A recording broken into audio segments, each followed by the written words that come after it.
Hello folks, this is Mark from Kharischangeworks. Hope you're well. Guys, this is the final little video in the 30 characteristics, traits, tips, things, whatever, call whatever you want.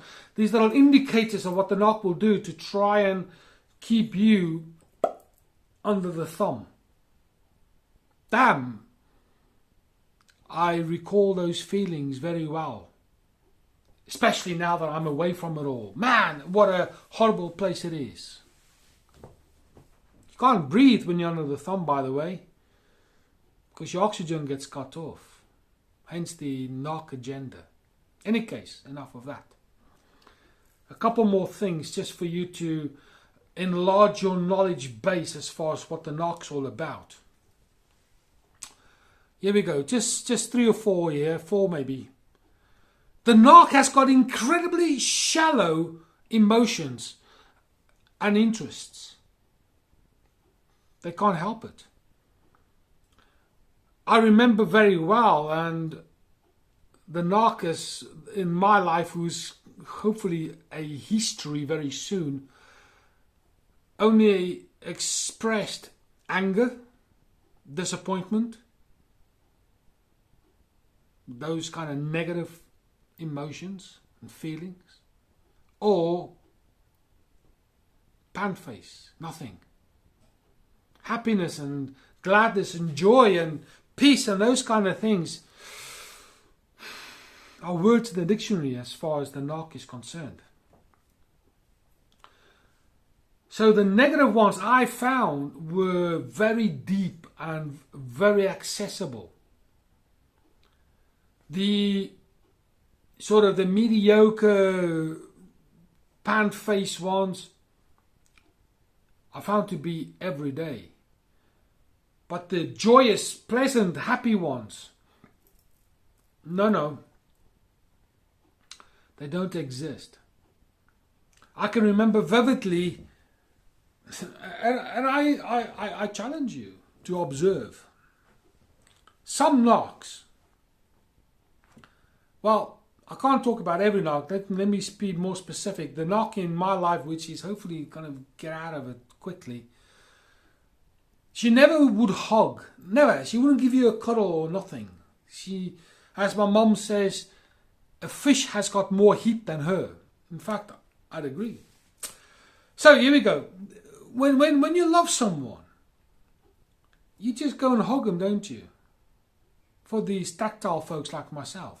We just hug, don't we? It's like, come on, squeeze. It's nice.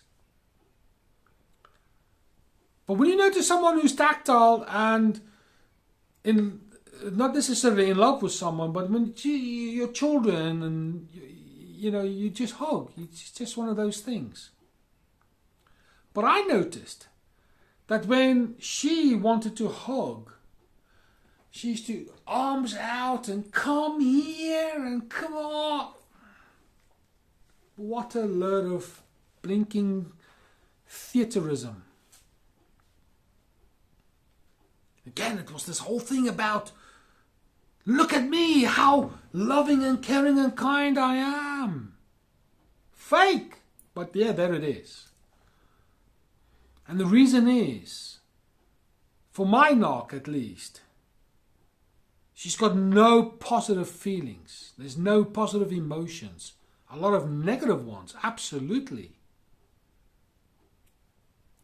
So the only way that they can, or she could, let people know that she's a loving, caring, kind person was to hyperbole the actions with a very superficial layer of true emotions.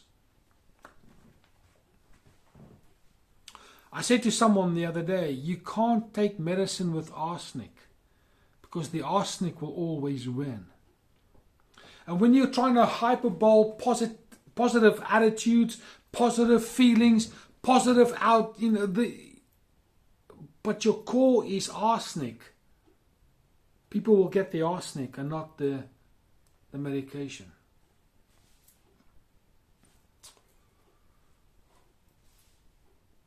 Be aware of that shallowness in the Narc. It's brittle. Hence, the need and the the drive to be in control, because they've got to protect that shell of brittleness. Hence, they're so self-absorbent. That's facading a very fragile exterior. And the interior is even completely broken and maybe in a million pieces. So they've got to do something. And trying to express positivity when you yourself are corrupt. Wow, it must be difficult. So here we go. The Narc will lie. Man, that's what they do. They lie to themselves.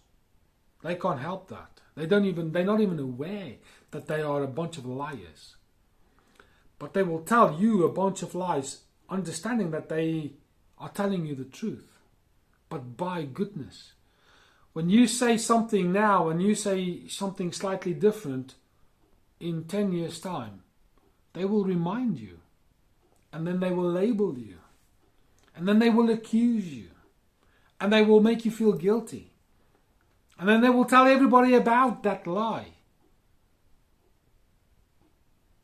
Because they exploit lies. They can't help it. Because it's all about, oh, look at me. What a fantastic job I'm doing in destroying yet again another life. They can't help it.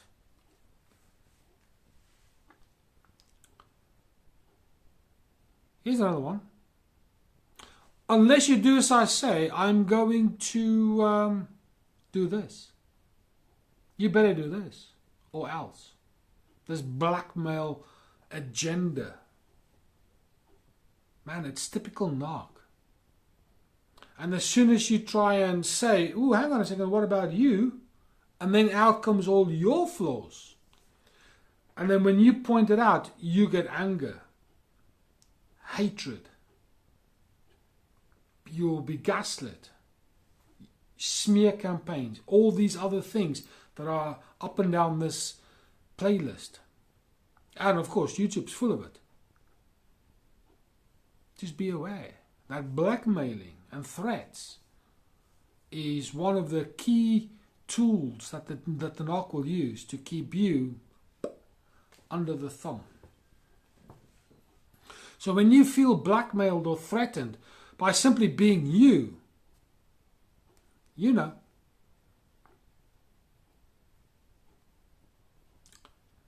And the final one is simply this. They will abuse you in as many ways they possibly can. And I've said before, and I said this to a psychologist as well regarding this Narc. He didn't quite like it. In fact, he told me to leave his office. That what she's doing is just like you take a banana or an orange and you peel away everything. You consume the goodness and then you throw the peel away. Because now it offers no substance, there's no use. And you, as the good apple, or banana, the orange, call it whatever, the piece of fruit that is kind of embodied in some skin, you will feel used. And they will exploit you financially, sexually, emotionally, psychologically, financially, socially. Out of those, 4 of those were applicable to me. And when you try and escape one, you're still trapped by the rest. And then, oh, your fault. And you feel guilty because you've got no friends. And you haven't seen your family. And you realize that you've got no control over your money. And inside here is a million things going on at the same time, and they do something and it's like, geez. Exploitation from a Narc's point of view is a horrible place to be. But for them, it's just another day in the office, sipping their tea and coffee, eating their nice sandwiches. As I've said before, I used to refer to my soon-to-be ex, at least at this point in time, as the orchestrator of chaos. Because exploitation in a Narc's world, emotionally, psychologically, financially, sexually, socially, is the driving force behind what they do. So the minute you feel used in any of those categories that make you up as a human being, you're dealing with a Narc. So be aware. That's all I want to say at this particular point in time. I hope this little sub-series of 30 things that they do to keep that central focus, that spotlight on them, has helped you. I hope it's not only helped you to expand your knowledge on how a Narc goes about their thing,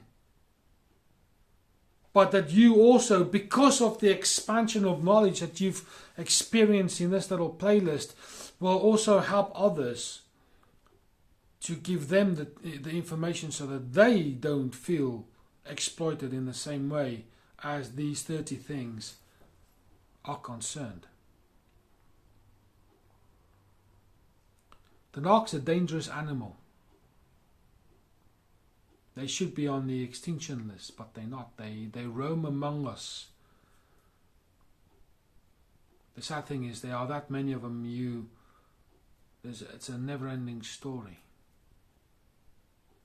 For as long as the Narc is on this planet, there will be information that will be refreshed over and over and over again because of people's experience of devastation because of the Narc.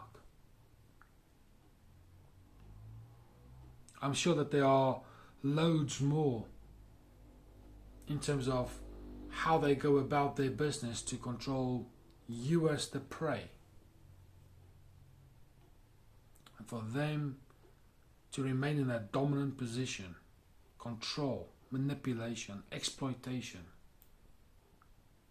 so that you will remain that puppet on their little toy, puppet on a string toy. So they feel like they've achieved something in life at the expense of destroying dozens of people's lives. What a sad existence it is to know that the only way that you get somewhere in life is by destruction. It reminds me of other authorities and organizations that I've worked for in the past. But there it is.